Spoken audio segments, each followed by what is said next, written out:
In 1933, something extraordinary was discovered in the ancient city of Persepolis, located in modern-day Iran. Persepolis, once the bustling capital of the Achaemenid Empire, held secrets that could change what we know about Persian history. An archaeological team led by Ernst Herzfeld uncovered ancient clay tablets, later known as the Persepolis Fortification Tablets. At first, these tablets were hard to understand. The script was unfamiliar and complex.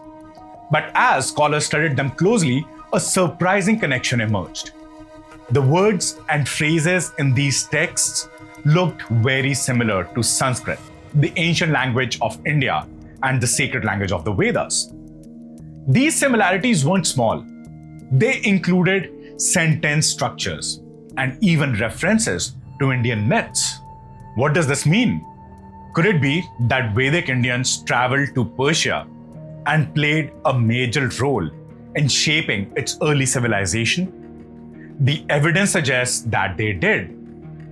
Vedic Indians, with their advanced language, religious beliefs, and cultural practices, may have traveled westwards, settling in what is now Persia. There, they likely blended with traditions with local customs, helping to create the rich culture that later flourished under the Achaemenid Empire. Many experts now believe that the origin of Persian civilization are closely linked to the migration of Vedic Indians. These ancient Indians brought with them their language and religion, laying the foundation of what would become one of the most powerful empires in history. Could the rich tradition of the Vedic people, their knowledge and spiritual practices, have merged with local Persian customs to create a unique cultural identity? It seems very likely.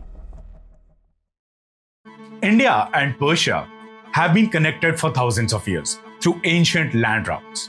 One of the most important routes was the Indo-Aryan corridor, which ran from northwestern India through today's Pakistan and Afghanistan and into modern-day Iran. But this wasn't just a route for traders.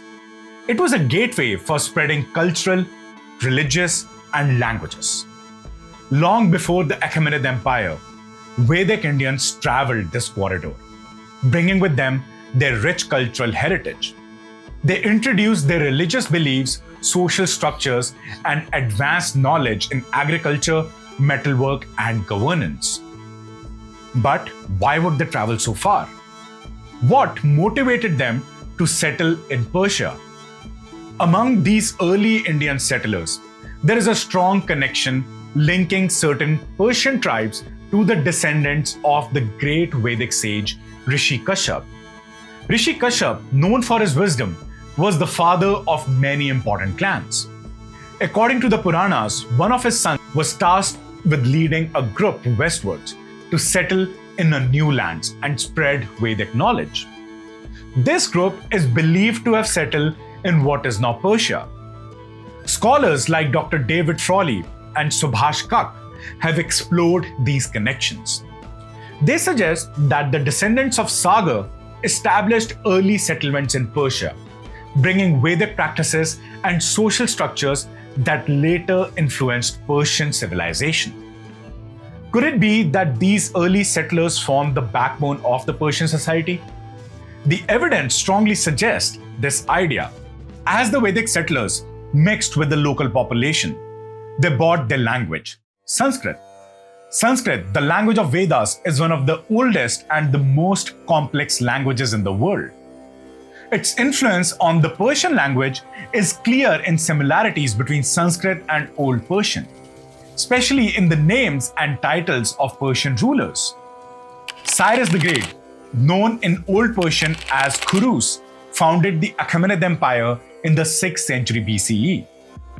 Does the name Khurus remind you of something? It's strikingly similar to Kuru, the name of a legendary Indian king from the Kuru dynasty in the Mahabharata.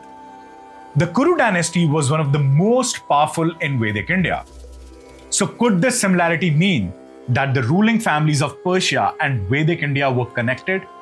It's a strong possibility.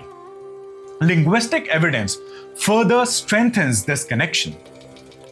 Darius, in Old Persian known as Daryavahu. The name Darius can be broken down into Dara, means holder or possessor, and Vahu means good or wealth. This mirrors the Sanskrit word Daravasu. Dara means holder and Vasu means wealth. The name Darius can be interpreted as holder of goodness or a wealthy one, similar to Vedic name. Now Xerxes or Zaksharsya. Persian name means ruler over heroes. This is closely related to Sanskrit word Kshatriya, referring to the warrior class, and Rasa means hero. Similarly, now Artaxerxes. The name Artaxerxes comes from Arthasaksha, meaning whose reign is thoroughly true. The prefix Artha is related to the Sanskrit word Rata, and then Xerxes is similar to Kshatriya, representing cosmic order and truth. So this name highlights the idea of a ruler who governs according to the principles of truth and justice, a key concept in Vedic philosophy. These similarities are just not a coincidence. They suggest that the early Persian ruling class, including the founder of the Achaemenid Empire, were deeply influenced by Vedic culture brought by descendants of Rishi Kashyap. This influence extended beyond language to include religious practices, governance, and social organization. The impact of Vedic culture on Persia extended far beyond language. Early Persians, like the Vedic Aryans, worshipped natural elements such as fire, water, and sun. Over time, these beliefs evolved into Zoroastrianism, the main religion of the Persian Empire. But where did these ideas originate? One of the most striking similarities between Vedic religion and Zoroastrianism is the worship of fire. In Vedic traditions, fire is personified as Agni, the fire god, central to many rituals. Fire was seen as a pure and powerful symbol of life. Zoroastrianism also places great importance on fire, symbolizing purity, truth, and the presence of Ahura Mazda, the supreme god. Zoroastrian temples or fire temples house sacred fire that burned continuously. It's very likely that the practices were influenced by Vedic rituals brought to Persia by early settlers. Another important connection is between the chief deities of both religions. In Vedic culture, Varuna is the guardian of cosmic order, Rata, ensuring truth and righteousness prevails. Similarly, Ahura Mazda in Zoroastrianism embodies truth, wisdom, and justice, protecting order in the universe.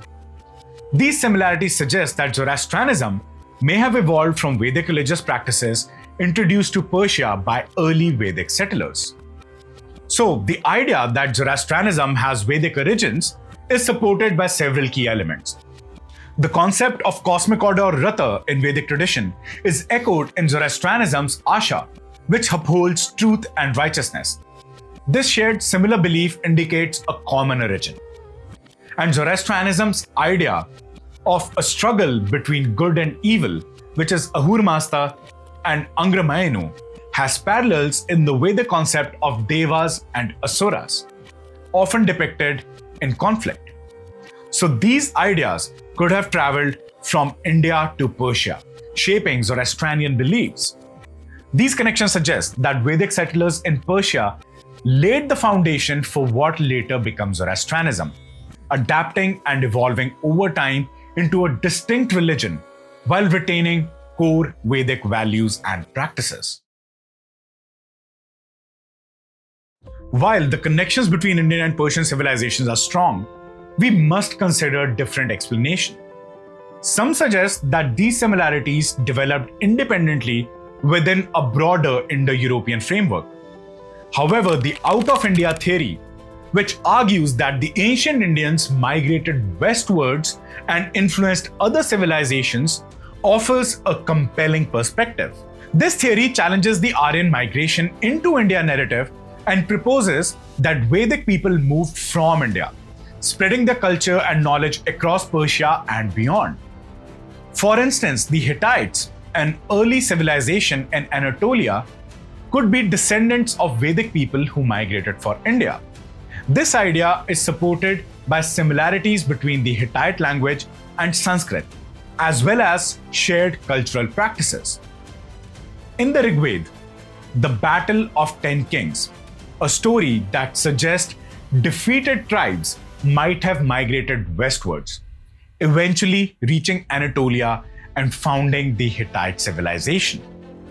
The similarities between the Hittite storm god Taruna and the Vedic god Indra, both associate with thunder and storm, add weight to this theory. If true, this strengthens the argument that much of the influence seen in ancient Persia and Anatolian civilization originated in India. However, this theory faces challenges. One major challenge is the lack of direct archaeological evidence linking India to the foundation of Persian Empire. While there are linguistic and cultural similarities, isn't it puzzling that there isn't a clear migration record typing India directly to these ancient civilizations? The answer could be simple: the Vedas. The Vedas could very well serve as that documented record of migration. But mainstream archaeology hesitates to accept them as historical evidence. Until big archaeology acknowledges the Vedas as a valid source, they will never be recognized as proof of supporting the out of India theory. Mainstream media often favors simpler conventional stories that don't disrupt accepted history. This preference can lead to sidelining of complex theories like significant Indian influence on Persian civilization. Doesn't this make you wonder what other parts of history might be overlooked? What else are we missing?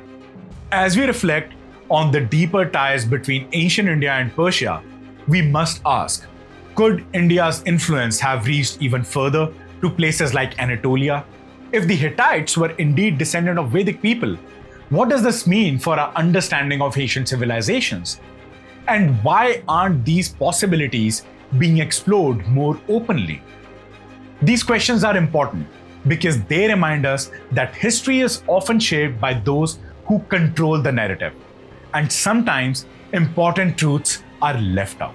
If you found this discussion thought-provoking, please share your thoughts in the comments below. And what do you think about the out of India theory and its implication for understanding Persian civilization? Do you think there's more to the story that's been hidden? This is it from my side. This is Harry signing off. Stay curious.